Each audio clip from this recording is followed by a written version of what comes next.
हमारे जो young dynamic writer, director, actor, the way he has scripted it, and I believe you have studied, read the entire history about Anna ji, and 7 बार आपने script को correct किया और उसके बाद ये बनाने की चेष्टा की है. And let me tell you, ladies and gentlemen, इन्होंने I think he's become the masters of biopic because इससे पहले इन्होंने शंभाजी राजे पर भी बायोपिक बनाई है. 3.5 साल हो गए अन्ना जी पे फिल्म बनाने का सपना देखा. ऐसा लगता है कल की बात है. कल सोचा था कि अन्ना जी को रामलीला मैदान में देखा, अन्ना जी के विचार सुने, अन्ना जी के विचार को स्टडी किया तो सोचा कि इस पे फिल्म बनानी चाहिए, क्योंकि ये एक ऐसा सब्जेक्ट है जो लोगों तक पहुंचेगा तो बहुत अच्छा लगेगा. अन्ना जी के पास स्क्रिप्ट लिख के गया तो डरता था कि मतलब अन्ना जी पता नहीं, मतलब अन्ना जी चकाचौंध से दूर रहते हैं, ये सब टेलीविज़न ये उनको उतना अच्छा नहीं लगता, अन्ना जी कैसा रिॲक्ट करेंगे. 2-3 बार अन्ना जी से मुलाकात भी नाही हो पाई. तुम्ही आतमध्ये होते, मी बाहेरच्या बाहेरच जायचो, कारण खूप गर्दी आहे, रालेगण में बहुत भीड़ होती, तो मैं मिल नहीं पाया. हमारे वहाँ पे शाम मित्र हो गए, शाम से कहा कि मुझे अन्ना जी से मिलना है. अन्ना जी से जब मुलाकात हुई, मैं 5 मिनट का वक्त मांगा तो अन्ना जी ने कहा कि देखिए बहुत अच्छी बात है आप फिल्म बनाना चाहते हैं, लेकिन मेरा ऐसा मानना है कि आप गांधी जी पे फिल्म बनाइए, आप विवेकानंद जी पे फिल्म बनाइए. तो मैंने कहा अन्ना जी ये तो बहुत सही बात है, आप जो कह रहे हैं कि गांधी जी पे फिल्म बनाइए, विवेकानंद जी पे बनाइए, ये बहुत बड़े चरित्र है, लेकिन थोड़ा दोष हमारी पीढ़ी में है. हमारे लिए ये लोग भगवान हैं, लेकिन जब मैं आपको देखता हूँ तो मैं ये देखता हूँ कि एक छोटे से गांव से 7वीं पास आदमी दिल्ली के किसी प्लेटफॉर्म पे पहुँच के हुंकार भरता है भारत माता की जय, और पूरा देश जो आपको जानता भी नहीं शायद, वो आपके पीछे खड़ा हो जाता है. ये ऐसा ही नहीं होता, ये जीवन में इसके लिए बहुत कुछ करना पड़ता है. और जब सोचा, जब देखा तो मुझे लगा कि आप पे फिल्म बने तो ये समाज के लिए बहुत बड़ी बात होगी. मुझे लगता है अन्ना जी को मेरी वही बात अच्छी लगी होगी जो अन्ना जी ने मुझे हाँ कहा कि ये फिल्म समाज के फ़ायदे के लिए होगी. अन्ना जी हमेशा सिर्फ समाज का सोचते हैं. जब तक मैं उनके बारे में बोल रहा था अन्ना जी मुझे उतना सीरियसली नहीं ले रहे थे. जब मैंने अन्ना जी से कहा कि अन्ना जी ये फिल्म नए पीढ़ी को, समाज को बहुत बड़ा आईना देगी, अन्ना जी ने आशीर्वाद दिया. दोस्तों आजकल बायोपिक बनने का दौर चल पड़ा है, क्योंकि आजकल हमारे घरों से किताब की अलमारी चली गई है, टेलीविज़न ने ले लिया है, हमारा पढ़ने की इच्छा ख़त्म हो गई है.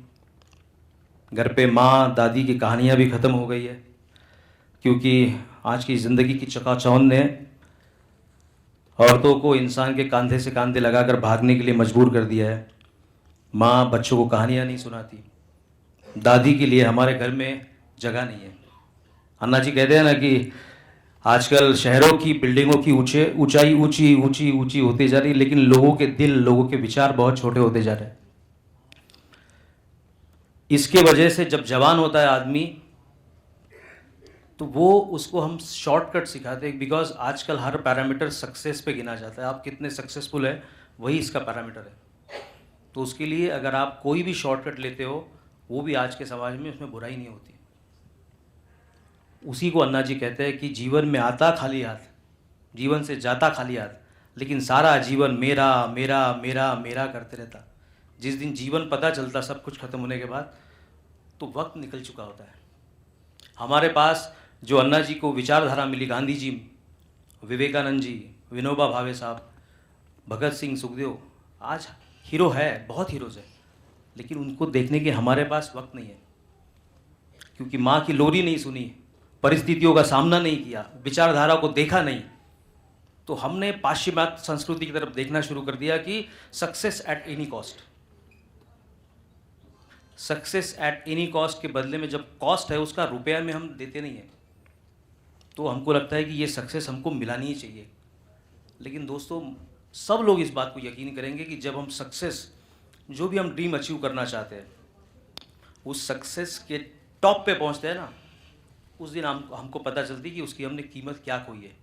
हमने हमारे दोस्त खोए हैं, हमने हमारे परिवार खोए हैं, हमारे साथी खोए हैं.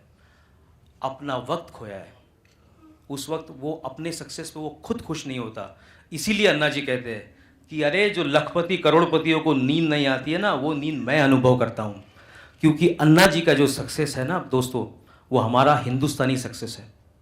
आज जिस तरह योग को हम बढ़ावा दे रहे हैं, क्योंकि योग से जो तंदुरुस्ती मिलती है उसमें बॉडी बिल्डिंग वाली तकलीफ नहीं है। अन्ना जी का जीवन भी हमारा वही है। As a writer, as a director, as a actor, मैं अन्ना जी पे फिल्म बनाने के लिए इसी तैयार हुआ जब मैंने देखा कि अन्ना जी, जैसे कि शिवाजी महाराज को जिजाऊ बचपन में सिखाया कि कुछ भी कर, एक मट्टी का किला बना लेकिन उस पर तेरा नाम लिख, वैसे ही अन्ना जी के माँ ने सिखाया कि जीवन में हमेशा सच बोलना, सच को डरने की कभी ज़रूरत नहीं होती। हमको भी हमारी माँ हमेशा सुनाती थी, हम भूल गए, अन्ना जी ने याद रखा। उस रास्ते पे चलने की वजह से परिस्थितियों में कितनी भी कठिनता आई, अन्ना ने उस विचार को नहीं छोड़ा। विचारधारा पकड़ी तो गांधी जी की पकड़ी, विनोबा भावे जी की पकड़ी। तो ये जो सक्सेस अन्ना जी ने मिलाया है, इस सक्सेस में सुख है, इस सक्सेस में नींद है। दोस्तों, as a writer, actor, director होने की वजह से मुझे बोला गया था 2 मिनट से ज़्यादा मत बोलना। मैं थोड़ा सा वक्त ज़्यादा ले लिया, माफ़ी चाहता हूँ। ये मैं शेयर करना चाहता था, मुझे लगता है आपको ये बुरा नहीं लगेगा, क्योंकि मैं इस फिल्म से मैं अन्ना जी आंदोलन, अनशन, ये सब ठीक है। मैं अन्ना जी के थ्रू इस हिंदुस्तान को हमारी सभ्यता की सफलता दिलाना चाहता हूँ, जो सफलता अन्ना जी ने दिलाई है। हमारी अन्ना जी की लाइफ हिंदुस्तान की, आज़ाद हिंदुस्तान की लाइफ है। अन्ना जी की लाइफ हिंदुस्तानी मिट्टी की लाइफ है। उनके जो घरों के सामने आंगन होता था उसमें तुलसी होती थी, उसकी लाइफ है। तो ये जर्नी हम अन्ना जी के थ्रू दिखाना चाहते हैं कि हमारी जो संस्कृति है, हमारे जो विचार है, हमारे पास जो जितना खजाना है, उस पे हम देखेंगे तो हमें सफलता मिलेगी। उस सफलता में खुशी होगी, वो सफलता हम सेलिब्रेट करने के लिए हमारा परिवार, हमारे दोस्त, सब कुछ हमारे साथ होंगे। ये फिल्म, जैसे अन्ना जी ने कहा कि सच में हमने 3 साल काफ़ी मेहनत की। मुझे मेरे टीम ने बहुत सपोर्ट किया। क्या कहूँ टीम के बारे में, मेरे कैमरामैन सुरेश जी, एडिटर संजय सांकला, मेरे हमेशा शीतल जी है जिन्होंने मुझे हमेशा प्रेरित किया कि यार अन्ना जी की फिल्म आपको बनानी चाहिए। अनिरुद्ध मुझे हेल्प किया, मेरे सारे टेक्नीशियंस, शरद जी आज यहाँ बैठे हैं। मैं क्या कहूँ, जितनी मेरी उम्र है उससे ज़्यादा फिल्में शरद जी ने की है। जब शरद जी कहते हैं कि सर आर यू हैप्पी, तो मुझे लगता है ये भी एक देश सेवा है। एक नौजवान को आप प्रेरणा देते हो, ये भी एक देश सेवा है। मैं दया सर को देखता हूँ, अपना काम स्क्रिप्ट लिए, पढ़ा और निकल गए, ये भी एक देश सेवा है कि आपने अपने वजह से किसी को तकलीफ नहीं दी। तनीषा ऑलवेज हेल्पिंग, कि सपोर्टिव, कि क्या होना चाहिए, क्या नहीं होना चाहिए।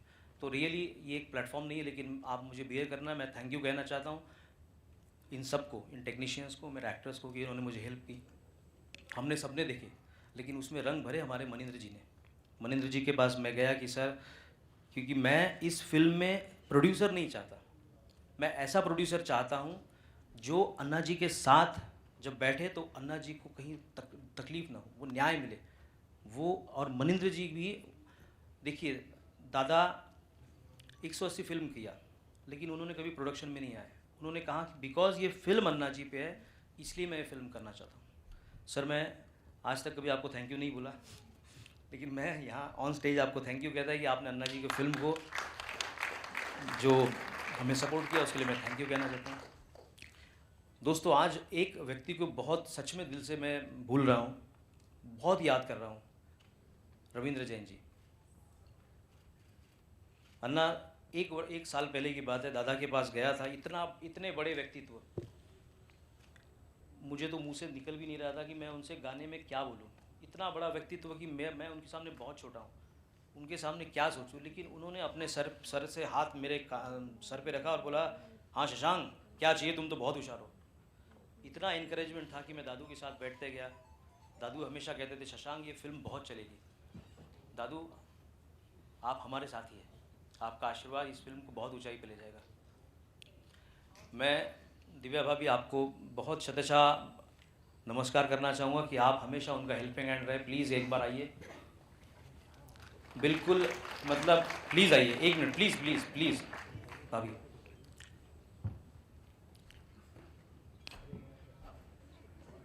नहीं, आइए प्लीज़। तो आज दादा आपको बहुत याद कर, दादा ने बहुत ही सुंदर गाने हमारे फिल्म में दिए। और सबसे आखिरी मैं अन्ना जी का धन्यवाद कहना चाहूँगा। अन्ना जी, आपने मुझे एक मौका दिया कि मैं एज ए लेखक, दिग्दर्शक और आपकी भूमिका, मेरा जीवन तो सफल हो गया। एक नाम ज़रूर ऐड करूँगा जिसके बिना मेरा भी जीवन अधूरा है। मेरे माता पिता यहाँ सामने बैठे हैं, मेरी बीवी है। हमारा स्ट्रगल इनके बिना हमेशा अधूरा होता है। Thank you.